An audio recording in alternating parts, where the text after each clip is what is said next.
Hello everyone, welcome back to the Scrap Zone. I'm Julie. In today's video, I'm going to share with you my process on how I created this double page layout. Let's get started. So it all started with this beautiful artwork from the March-April catalog. I really liked this one right here, but I wanted to create a double page layout. So I took my inspiration from this, and I realized that I didn't have all of the pieces because when I started playing with this paper, I made these really cute tags. So these are really pretty birthday tags, and I'll link that video at the end if you want to see that process. Now, I didn't have all of the pieces, right? So I decided, okay, I'm going to dive in and get the digital artwork collection, which is this one right here, and it's got great images. See right here, that cake, that sold me on that digital collection. So that's what I used to create this page.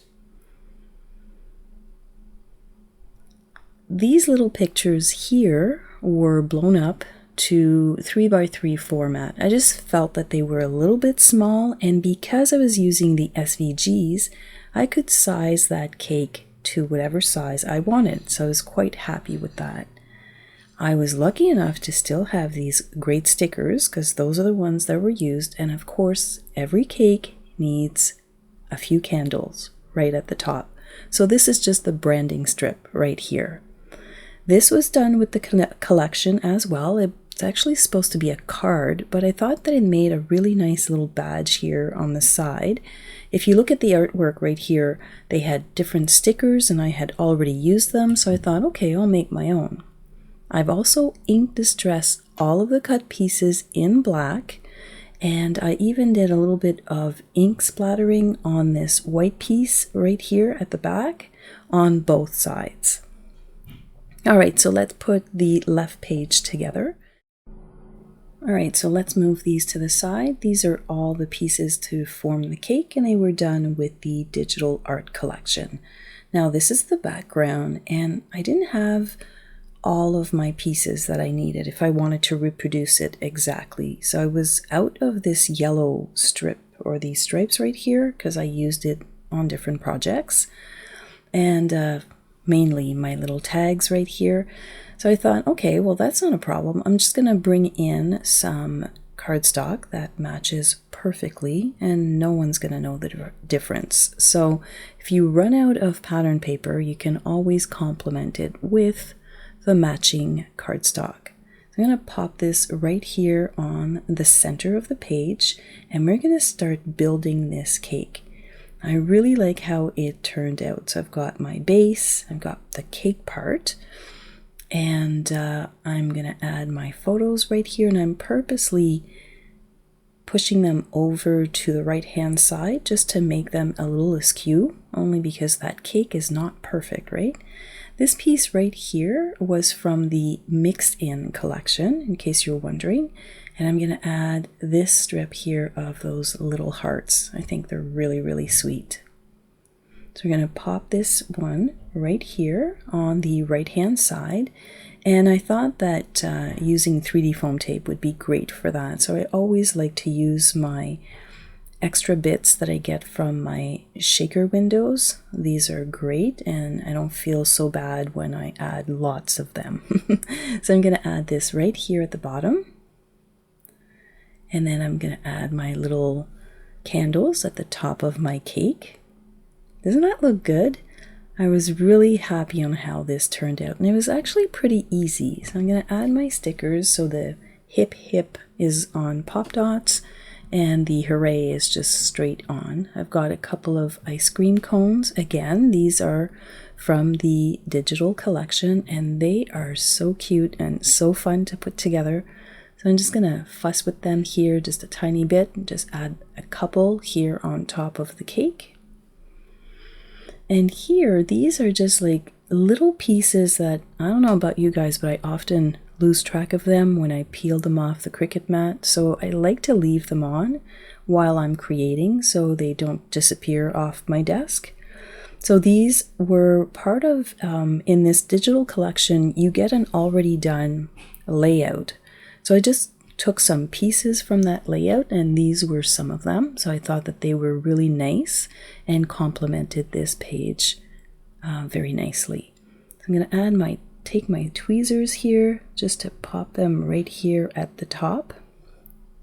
And you can tell that if you flip them, you get longer strands or shorter strands. So you have a lot of flexibility when you use the digital collections. So I thought that I would give them a try, and you know what? I really, really liked it.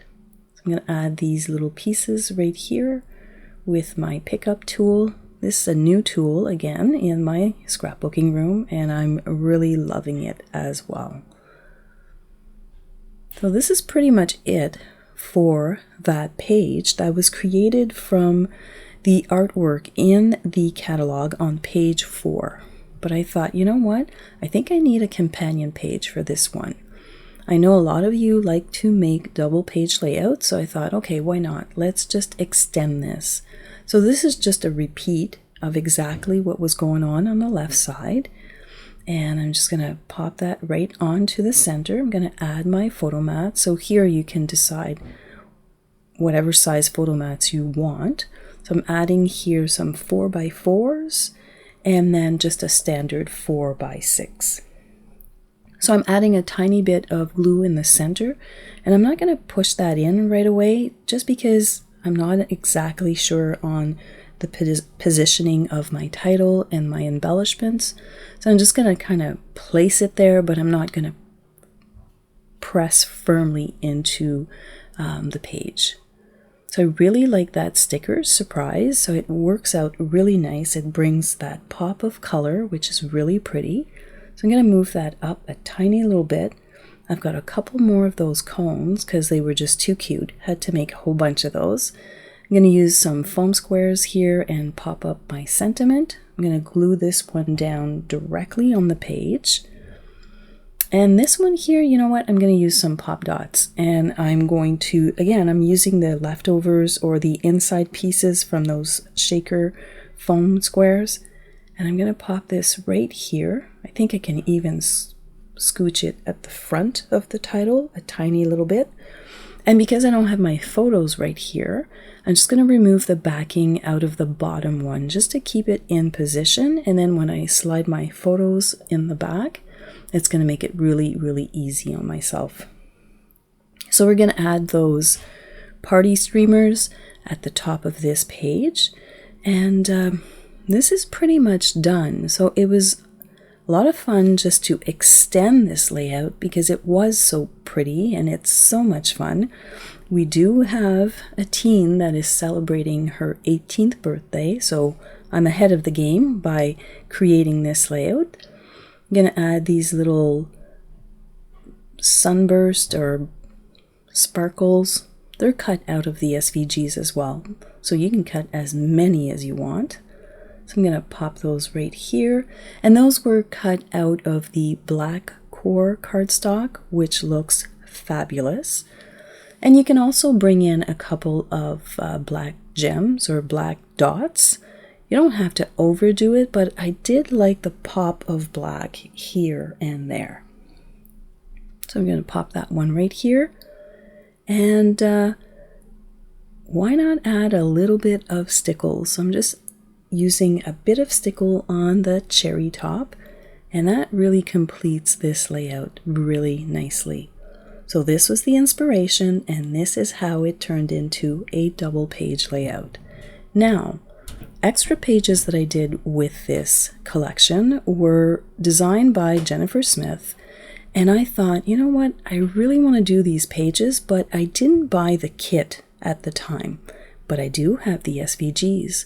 So I've turned all of these little candles right up here into that same design that she created, but I used the SVGs instead. This one is an SVG as well.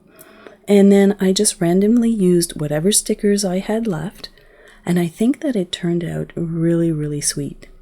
I really like the background. I really like the candles here on the top. So this was a fun layout to make. this third layout was equally fun. Now it's got a really nice flair to it. All of these little strips have been curled in, and they were in a page protector, and as you can see, they're still standing up. This here was done in Design Space because, again, I didn't have the kit, but I was able to put these layouts together using the help of the SVGs, and I really like the way they turned out. So this one is that cute little cone, once again. So these were a lot of fun. So you have 6 pages, and don't forget the cute tags that were all done using the paper collection and extra cardstock, of course, plus the help of the digital art collection. I think that all of these projects turned out really nicely. Once again, thank you so much for hanging out with me today, and if you'd like to see how these tags came together, you can click this video right here. If you're not a subscriber, I'd love for you to join. Have yourself a fantastic day.